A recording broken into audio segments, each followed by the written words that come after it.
This is Dr. Foodie, back for another video. So I decided to document this day because meron tayong gagawin nakakaiba. Well, not kakaiba. Pero we decided to apply for a South Korean visa all of a sudden. Well, not really all of a sudden, pero kasi last week lang ako napag-decide. So, kwento ko sa inyo mamaya the rest. Samahan niyo ako. Biyahe muna tayo.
Number 23, hindi lumabas yung number.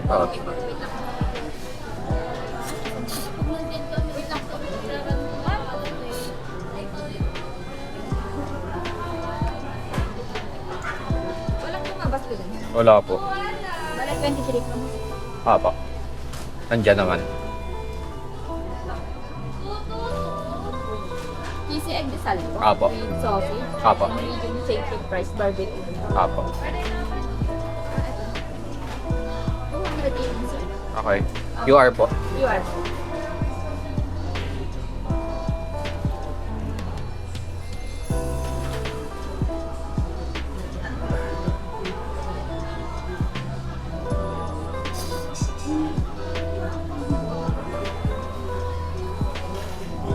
Ito po.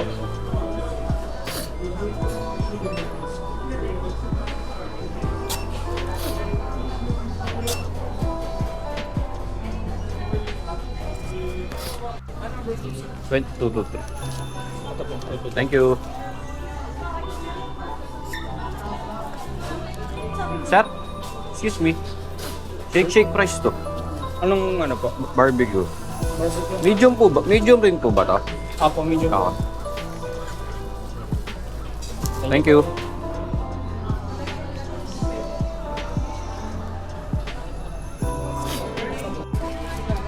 So yun guys, going back.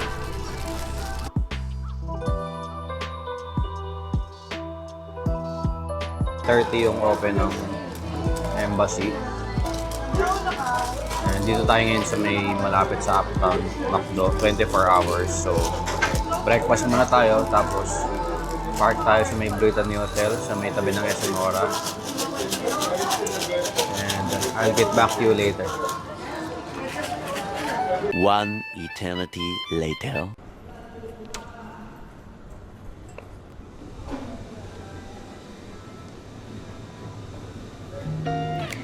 Morning po. Isa po nung raspberry chocolate mousse. Frappuccino, oat milk. Latte na hot po. Anong size po? Tapos, decaf, pwede. Decaf. Sige pa. Yan lang? One drink? Okay lang. Sige, sa mug po. Sa mug Yeah. at.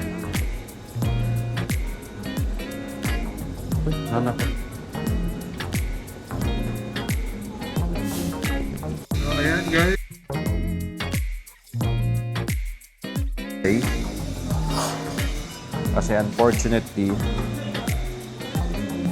ano nyo, as you can see, yung navy blue nating polo shirt naging mas navy blue. Kasi nambutan tayo ng ulan. Eh di ba nakamotor tayo kanina. So unfortunately, nabot tayo ng ulan. Pero I'm taking it as a blessing. Baka ibig sabihin nito, ma-approve tayo ng Emmy, which is hopefully mangyayari. So, dito tayo ngayon sa Starbucks. I'm having their latest featured drink, raspberry chocolate oat milk latte sa 20 size. So, try natin. Starbucks, good morning.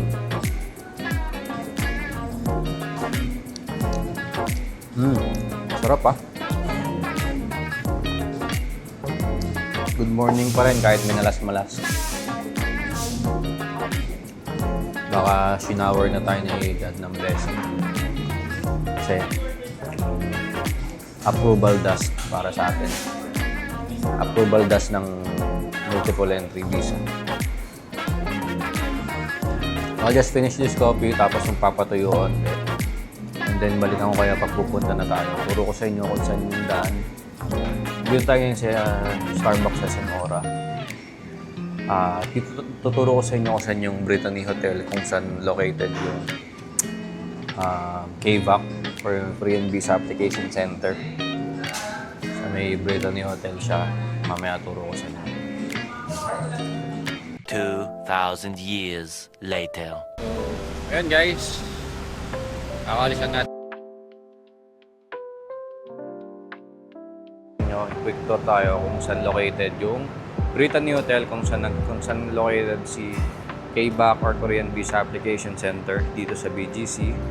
So right now nandito ako sa entrance ng SM Department Store ng SM Ora. Na dito siya sa may SM Ora Tower, kung saan nandito rin yung mga office ng mga call center. Basta may mga corporate offices dyan. And ito si Brittany Hotel. So, tatawid tayo papunta sa Brittany Hotel and then pupunta tayo sa 10th floor. So, let's go.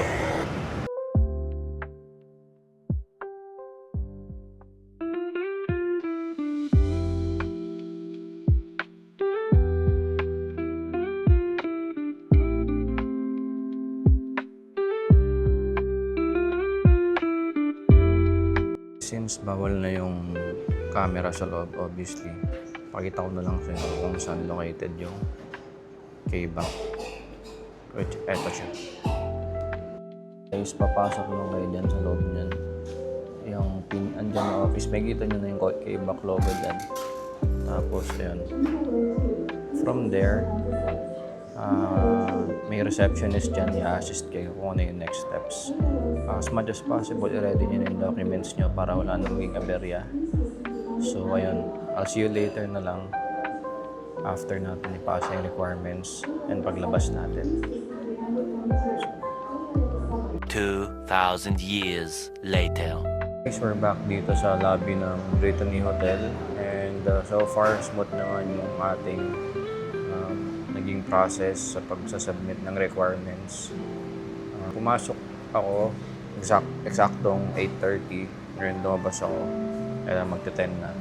So roughly 1.5 hours ang ating ginugol yan sa pagstay. Mabilis lang naman yung process niya overall. Basta syempre kompleto na yung requirements nyo and naka-ready na lahat to submit.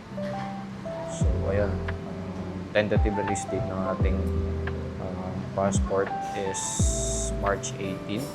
So ayun guys, balitaan ko na lang kayo kung ano yung magiging result ng ating application. And hopefully syempre positive ang feedback ni Embassy of Korea dito sa ating application. So yun lang, thank you for watching. And kung meron kayong natutunan sa video na to, syempre mag-like at mag-subscribe kayo. Tsaka follow nyo na din yung iba kong videos. So uwi na tayo ngayon kasi kailangan din natin magpahinga ulit ng aga natin nagising.